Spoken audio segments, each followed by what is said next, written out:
यह कहानी एक सच्ची घटना पर आधारित है। एक समय की बात है। दिल्ली के कसा पूरे शहर में एक दिलशाद नाम का शख्स रहता था। उसका बाप एक ईमानदार और नेक आदमी था।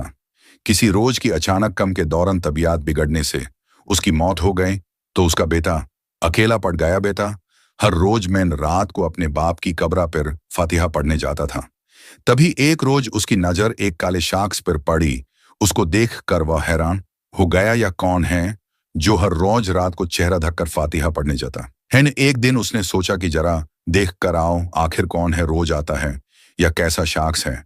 तभी यूं से रात को FIR गया और उसने देखा उसने चेहरे पर काला कपड़ा। तभी वह उसके पास गया और उसने पूछा, कौन हो तुम और इतने दिनों से क्यों हर रोज रात को काबरा फिर फातिहा पढ़ते हो।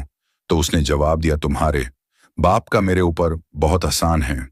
लेकिन उसने यह नहीं बताया कि वह कौन है और वहां से चला गया।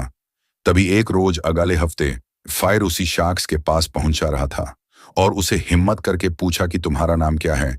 उसने कहा, मैं नाम तो बता दूंगा मगर तुम घबराना नहीं। फिर उसने पूछा, अपना नाम बताओ। तो उसने अपना नाम बताया कि मैं एक जीन हूं, मेरा नाम अबरार है, मुझे मेरी दुनिया में अबरार जीन से बुलाते हैं। तब तुम्हारे बाबा जब जिंदा थे तो उन्होंने हम पर बहुत एहसान करा था। तुम्हारे घर में 6 कमरे हैं, इनमें से एक कमरा बैंड है।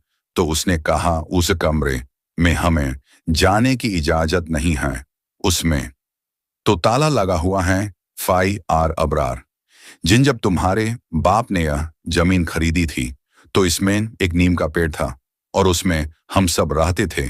तो तुम्हारा फैमिली को रहने में परेशानी होती थी तो उन्होंने एक आलिम को बुलाया।